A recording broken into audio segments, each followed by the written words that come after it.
this guy that you made, this guy, I love you, Downey, but this guy, I don't like him. I don't like him. Doomsday का पूरे 2 minute का trailer सिनेमाकॉन में दिखा दिया गया है as I was telling you. और CinemaCon के स्टेज पर आरडीजे और क्रिस इवांस काफी टाइम बाद एक बार फिर से एक दूसरे के सामने थे, लेकिन दोनों अपने अपने कैरेक्टर में थे। आरडीजे डूम थे और क्रिस कैप। इसीलिए जब आरडीजे ने क्रिस को हक करने का इशारा किया तो कुछ सोच के क्रिस ने मना कर दिया। मतलब दोनों अपने कैरेक्टर में थे। बहुत एपिक और इनसेन इवेंट था। एंड ट्रेलर अपने आप में ऐसा था कि इस बात की लिटरल गारंटी है कि जब ये ट्रेलर ऑनलाइन आएगा ब्रांड न्यू डे से कहीं ज्यादा बड़े लेवल पर इंटरनेट ब्रेक होगा। सो ट्रेलर में क्या क्या दिखाया गया वो तुम्हें बता देता हूं जल्दी से, लेकिन उससे पहले बी श्योर कि तुमने चैनल को सब कर लिया हो, क्योंकि इस वीडियो के बाद और भी कई सारी लेटेस्ट लीक्स और अपडेट्स आनी है डूम्सडे को लेकर। And believe me, you don't want to miss anything. Okay, तो ट्रेलर की शुरुआत होती है एक्स मैंशन से, जिसमें प्रोफेसर एक्स विंडो के पास बैठकर एक एक्सप्लोजन को देखकर डर जाते हैं। एक्स मैंशन के बाहर एक जोरदार धमाका होता है। फिर हमें आरडीजे की वॉइस पहली बार एज डॉक्टर डूम सुनाई जाती है, जो ये कह रहा होता है कि उन्हें यानी एक्समैन को एक अनथिंकेबल डिसीजन लेना होगा, यानी एक मुश्किल फैसला लेना होगा। नो ट्रेलर में ये वॉइस सुनकर तुम्हें कतई नहीं लगेगा कि ये आरडीजे की वॉइस है, या तुम्हें समहाउ कहीं से भी ये टोनी की वॉइस जैसी नहीं लगेगी। वॉइस में एक नया ही एक्सेंट है और ये वॉइस बहुत डीप और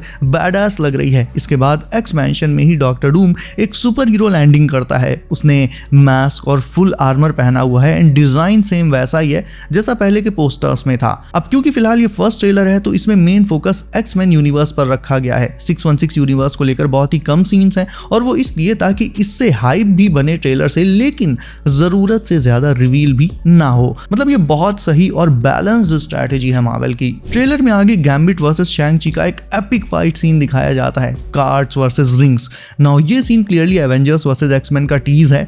उसके बाद हमें मिस्टीक भी दिखाई जाती है, वो म्यूटेंट जिसके पास शेप शिफ्टिंग पावर्स हैं। वो खुद को येलेना में बदल लेती है और रियल येलेना से फाइट करती है। उसके बाद बारी आती है थॉर की। ट्रेलर में थॉर एवेंजर्स को लीड करता है, विच इज रियली गुड, क्योंकि पहले हमें ये लग रहा था कि कहीं मीशो वाला कैप्टन ना लीड करे सबको। मतलब स्ट्रेंज, थॉर और इवन ओजी कैप के होते हुए अगर ये बंदा एवेंजर्स का नेता बनता तो उतना अच्छा ना लगता ना यार।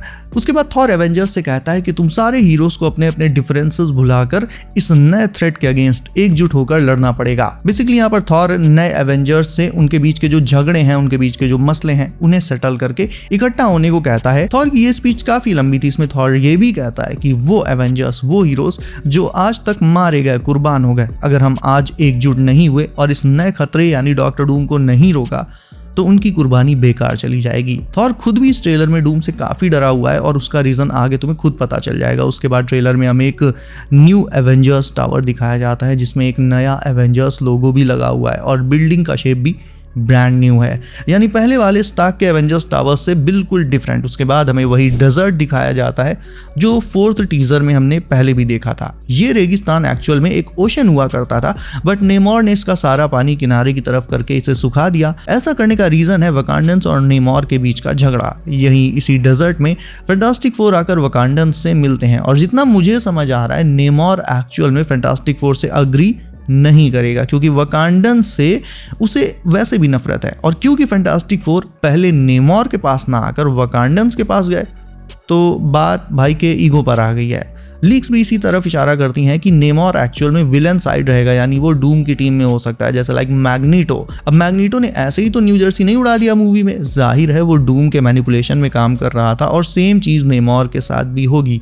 भले ही वो कुछ देर के लिए एज अ हीरो एक्ट करे, लेकिन बाद में वो डूम का टीममेट बनेगा, ऐसा मुझे लगता है। भाई खुद सोचो, जब बिना डॉक्टर डूम के मैनिपुलेशन के वो ओशंस का पानी अपनी साइड कर दे रहा है, ऐसी हरकतें उसकी अभी से हैं, तो डूम के झाड़ में चढ़ाने के बाद वो क्या ही करेगा, खुद सोचो।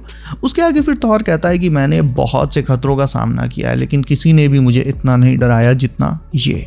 थॉर गुस्से में डूम की तरफ दौड़ते हुए उस पर अपनी पूरी पावर से स्टॉर्म ब्रेकर से अटैक करता है, जस्ट लाइक इन्फिनिटी वॉर में उसकी एंट्री हुई थी वैसे ही।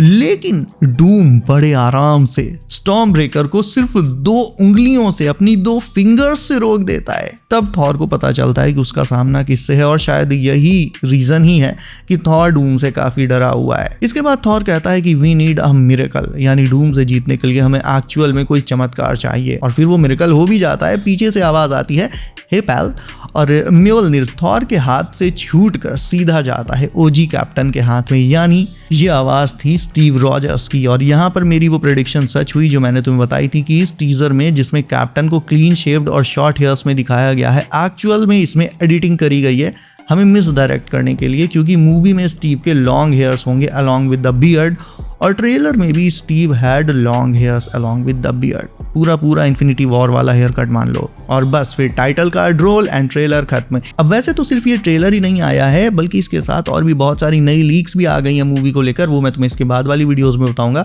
बट जितने भी लोगों ने ट्रेलर देखा सब के सब पगलाए हुए हैं भाई कि ये क्या देख लिया। अल्टीमेटली सीन ये है कि हमारे दोनों ओजी एवेंजर्स यानी Thor and Steve, main role इन्हीं दोनों का रहेगा डूम्सडे में, और शायद तभी 4 में से 2 टीजर्स सिर्फ इन्हीं दोनों के थे अकेले के। मूवी में बहुत सारे हीरोज की परमानेंट डेथ्स होने वाली हैं, जिनमें ओजी हीरोज से लेकर न्यू हीरोज भी शामिल हैं। कौन कौन जाएगा वो मैं इसके जस्ट बाद वाली वीडियोस में बता दूंगा तुम्हें। नाउ एवेंजर्स डूम्सडे ठीक वहीं से शुरू होगी जहां पर एंड गेम खत्म हुई थी। ऑल्दो इसका ये मतलब बिल्कुल भी नहीं है कि मल्टीवर्स सागा की मूवीज और शोज अगर तुमने नहीं भी देखे होंगे तो भी तुम्हें डूम्सडे पूरी तरह से समझ में आ जाएगी। न्योप। मूवी का पूरा कॉन्सेप्ट, मल्टीवर्स का कॉन्सेप्ट, स्पेशली इनकर्जन्स वगैरह के बारे में अगर सब कुछ जानना है तो तुम्हें मल्टीवर्स सागा की मूवीज और लोकी जैसे शोज देखने ही पड़ेंगे। डूम्सडे शुरू होगी एंड गेम की एंडिंग से, लेकिन आगे का पूरा पार्ट उसका मल्टीवर्स सागा पर ही बेस्ड रहने वाला है। ऑल्सो ट्रेलर में स्टीव रॉजर्स हमें फैंटास्टिक फोर की शिप में दिखाया गया, जो मोस्ट प्रोबेबली वही शिप होगी जो हमें थंडरबोल्ट्स के पोस्ट क्रेडिट सीन में दिखाई गई थी। यानी इस शिप में फैंटास्टिक फोर के साथ खुद ओजी स्टीव रॉजर्स भी है। ये शिप जब वकांडा में लैंड करेगी तो थॉर और फिर न्यू एवेंजर्स इनसे मिलने जाएंगे, और यहीं पर थॉर की मुलाकात होगी स्टीव से, जो थॉर के हाथ से म्योल्निर ले लेगा। ट्रेलर में लोकी का ना ही कोई जिक्र था और ना ही कोई सीन। जाहिर है ऐसे बहुत ही सारे हीरोज और विलन्स हैं जिन्हें किसी ट्रेलर में दिखाया ही नहीं जाएगा, बल्कि सीधे मूवी में आएंगे वो एज अ सरप्राइज। और ये सही भी है। टोबी का स्पाइडरमैन, घोस्ट राइडर और ऐसे हीरोज को ट्रेलर में स्पॉइल ना ही करें तो अच्छा होगा। एंड बाय द वे काफ़ी लोग ये भी सोच रहे थे कि सिनेमाकॉन में डूम्सडे की डेट भी मूव की जा सकती है 1 वीक पहले, यानी डूम्सडे की रिलीज डेट को 18 से 11 दिसंबर किया जा सकता है आईमैक्स स्क्रीनिंग की वजह से। लेकिन भाई ऐसा कुछ नहीं होने जा रहा। Doomsday is locked in for 18 दिसंबर, और सच पूछो तो अब ट्रेलर के बाद ऐसी कोई वजह ही नहीं है कि डूम्सडे मूव करे। अब बात करें कि ट्रेलर ऑनलाइन कब आएगा, तो आज और कल शाम तक का वेट कर लो। अगर आना होगा तो इसी विंडो में आ जाएगा, and if not then we got to wait till July. But all in all trailer sounds fucking insane, और अब बस इंतजार है तो इसके ऑनलाइन पोस्ट होने का। लेट्स सी कब आता है ये। तुम्हें कैसा लगा इस ट्रेलर के बारे में सुन के कमेंट करके मुझे अभी बताओ। एंड इसके अलावा वीडियो को अभी तक लाइक नहीं किया है तो उसे भी लाइक करके चैनल कर लो। सब नोटिफिकेशंस को ऑल पर डालना बिल्कुल मत भूलना, ताकि आने वाली latest MCU leaks and updates तुमसे कभी भी मिस ना हो। सो बी सेफ गाइज, अपना ख्याल रखिए आप। मेरा नाम है Himanshu and I will see you in next one.